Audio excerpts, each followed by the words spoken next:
ಈಗ ತಮಿಳ್ನಾಡಿಗೆ ನಾವು 177 TMC ನೀರು ಬಿಡ್ತಾ ಇದ್ದೀವಿ. ಒಂದು TMC ನಿಮಗೆ ಗೊತ್ತು 2.5 ಸೇರ್ ಮೀಟ್ರ್ ಹೋಗ್ತಾ ಇದೆ. ಇವರು ನೀರು ಕೇಳ್ತಾ ಇದ್ದಾರೆ. ಈಗ ಡ್ಯಾಮ್ ಬಂದು ನಮ್ದಲ್ಲ ಮೇಡಮ್, ಸುಪ್ರೀಂ ಕೋರ್ಟು ಆರ್ಡರ್ ಕೊಟ್ಟಿದೆ ಆಯಿತಾ. ಅದನ್ನು ರಿಜೆಕ್ಟು ಮಾಡಿದೆ. ಈಗ ಬಂದು ಅವರು ಇಂಟರ್ನಲ್ ಮಾತಾಡೋದಕ್ಕೆ ವಿಜಯ್ ಅವರು ಬರ್ತಾ ಇದ್ದಾರೆ ತಮಿಳ್ನಾಡು 3ನೇ ತಾರೀಕು ಬರ್ತಾ ಇದ್ದಾರೆ. ಅದಕ್ಕೆ ಎಲ್ಲ ರೆಡಿ ಆಗ್ತಾ ಇದೆ ಆಯಿತಾ. ಈಗ ನಮ್ಮ ಕರ್ನಾಟಕಕ್ಕೆ ಜನಕ್ಕೆ ನೀರಿಲ್ಲ. ನಮ್ಮ CM ಅವ್ರು ಹೇಳಿದ್ರು, DK ಶಿವಕುಮಾರ್ ಅವರು ನೀರನ್ನು ಇದು ಮಾಡಿ ಅಂತೇಳಿ ಆಯಿತಾ. ಯಾರು ರೈತರು ಇದು ಮಾಡಬೇಡಿ ಅಂತೇಳಿ ಅದನ್ನೇ ಹೇಳಿದ್ದವರು. ರೈತರಿಗೆ ಏನು ಹೇಳಿದ್ರು ಅವರು, ಬೆಳೆ ಎಲ್ಲ ಬೆಳಿಬೇಡಿ, ನೀರಿನ ಅಭಾವ ಇದೆ ಅಂತ ಹೇಳಿದ್ರು. ಇವಾಗ ಏನಾಗುತ್ತೆ, ನಮ್ಮ ಸ್ಟೇಟಿಗೆ ಅವರು ಅಲ್ಲಿ ಏನು ಮಾಡ್ತಾ ಇದ್ದಾರೆ ಅವ್ರ ಸ್ಟೇಟಿಗೆ ಅವ್ರು ನೋಡ್ಕೊತಾ ಇದ್ದಾರೆ. ನಮ್ಮ ಸ್ಟೇಟ್ಗೆ ನಮ್ಮ DK ಶಿವಕುಮಾರ್ ಅವರು ಮಂಡ್ಯ ಅವರು ಏನು ಮಾಡ್ಬೇಕು ಅದು ಮಾಡಬೇಕಲ್ಲ ಮೇಡಮ್ ಅಲ್ವಾ. ಈಗ ಅವ್ರು ಬರ್ತಾ ಇದ್ದಾರೆ, ಅದೇನಿದೆ ಕ್ಯಾಶುವಲಾಗಿ ಮಾತಾಡಿ ನಮ್ಗೇನು ನ್ಯಾಯ ಕೊಡ್ಬೇಕು ಅದನ್ನು ಕೊಡಬೇಕು ಅಂತ ನಮ್ಮ ಅವನ ಇಂಟೆನ್ಷನ್ ಸರ್. ಯಾಕಂದರೆ ಇದು ಜಲ ವಿವಾದ ಅನ್ನೋದು ಅವತ್ತಿಂದ ಇವತ್ತರೆಗೂ 1991ರಿಂದ ದಶಕಗಳಿಂದನೂ ಇದು ನಮಗೆ ತಲೆ ಎತ್ತಿಬಿಟ್ಟಿದೆ. ಇದು ಪ್ರಾಬ್ಲಮ್ಗೆ ಸಾಲ್ವೇ ಆಗಲ್ಲ ಅನ್ಕೊಂಡ್ಬಿಟ್ಟಿದ್ದಾರೆ. ಇದನ್ನ ಎತ್ಕೊಂಡು ಯಾವುದೇ ಸರ್ಕಾರ ತಮಿಳ್ನಾಡಲ್ಲಿ ಯಾರೇ ಮುಖ್ಯಮಂತ್ರಿ ಆಗಿ ಬಂದ್ರೂ ಫಸ್ಟ್ ಬರೋದು ಕಾವೇರಿ ವಿವಾದ ಬಗ್ಗೆ. ಏನು ಹೇಳ್ತಾರೆ ಅದಕ್ಕೆ? ಇದು ಪೊಲಿಟಿಕಲ್ ಇದಲ್ಲ ಟ್ರೆಂಡ್ ಆಗಿರೋದು ಅಷ್ಟೇ, ಇನ್ನೇನಿಲ್ಲ ಮೇಡಮ್. ಇದು ಏನಕ್ಕೆ ಈಗ ಆಗ ನಮ್ಮ ಮೈಸೂರು ಅರಸು ಅವ್ರು ಏನು ಮಾಡಿದ್ರು, ಆವಾಗ ನಮ್ಮ ಹತ್ರ ಒಂದು ಫಂಡ್ ಪ್ರಾಬ್ಲಮ್ ಇತ್ತು. ಆ ಟೈಮಲ್ಲಿ ಅವ್ರು ಏನು ಹೇಳಿದ್ರು, ನಾವು ಫಂಡ್ ಕೊಡ್ತೀವಿ, ನಮ್ಗೆ ನೀರು ಕೊಡಿ ಅಂತ ಕೇಳಿದ್ದು. ಕರೆಕ್ಟ್ ಅಲ್ವಾ? ಅಲ್ಲ, ನೀವು ಹೇಳಿ ಕರೆಕ್ಟ್ ಅಲ್ವಾ? ಮೀಡಿಯಾದವ್ರು ನಮ್ಮ ಒಂದು ಸ್ವಲ್ಪ ಅನ್ಎಜುಕೇಟೆಡ್ ಅಲ್ವಾ. ಅವ್ರು ಹೇಳಿದ್ದಕ್ಕೆ ನಾವು ಅದನ್ನು ಒಂದು ಅಗ್ರಿಮೆಂಟ್ ಮಾಡಿಕೊಂಡು ಅದೇನಿದೆಯೋ MOU ಇವಿಗೆ ಹೇಳ್ತಾ ಇರೋದು. ಅವಾಗಿಂದ ಒಂದು ಬೈಲೈನೋ ಮಾಡ್ಕೊಂಡಿದ್ದಾರೆ ಅಲ್ವಾ. ಅದನ್ನು ಮಾಡಿ ನಾವು ನೀರು ಕೊಟ್ಟಿದ್ದೀವಿ. ಕರೆಕ್ಟ್ ಅಲ್ಲ ಮೇಡಮ್? ಅಲ್ಲ ಸರ್, ತುಂಬಿದ್ರೆ ಅದೇ ಹೋಗುತ್ತೆ, ಅದು ಯಾರು ತಡೆಯೋಕ್ಕಾಗಲ್ಲ.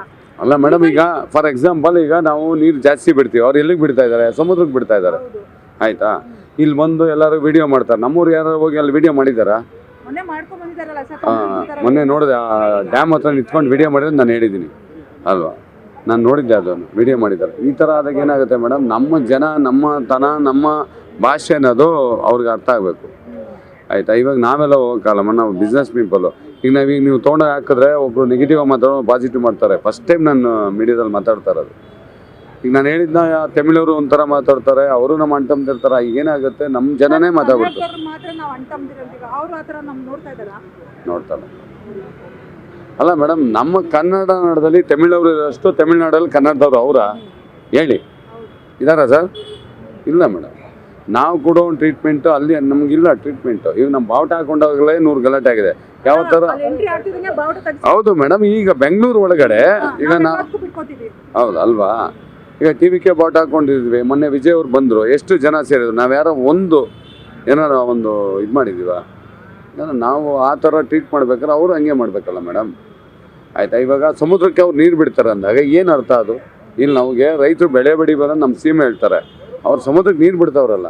ಅದೇ ಸರ್ ಹೇಳ್ತಾ ಇರೋದು, ಇವ್ರಿಗೆ ಒಂದು ಬೆಳೆ ಬೆಳೆದ್ರೆ 2ನೇ ಬೆಳೆಗೆ ಇವ್ರು ಕೇಳ್ತಾ ಇರೋದು. ಯಾಕೆ ಈ ಉದ್ದೇಶ ಇಟ್ಕೊಂಡು ನೀವು ನೀರು ಅಂತ ಪದೇ ಯಾಕೆ ಕನ್ನಡದವ್ರನ್ನ ಖ್ಯಾತೆ ಮಾಡ್ತೀರಾ? ಅದೇ ಹೇಳಿದ್ನು, ಪೊಲಿಟಿಕಲ್ ಗೇಮ್ ಅಷ್ಟೇ ಮೇಡಮ್. ಈಗ ಏನಾಗುತ್ತೆ, ಒಂದು ಇಶ್ಯೂನ ನ್ಯಾಷನಲ್ ಇಶ್ಯೂ ಮಾಡಿದ್ರೆ ಅವ್ರಿಗೊಂದು ಹೆಸರು ಬರುತ್ತೆ ಅಷ್ಟೇ. ಈಗ DK ಶಿವಕುಮಾರ್ ಅವ್ರು ಏನು ಮಾಡೋಕ್ಕಾಗತ್ತೆ ಇದಕ್ಕೆ?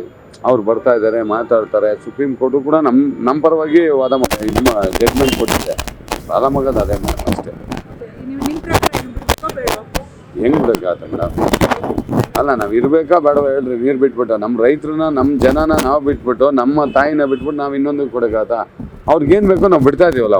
177 TMC ನೀರು ಬಿಡ್ತಾ ಇದೀವಲ್ಲ.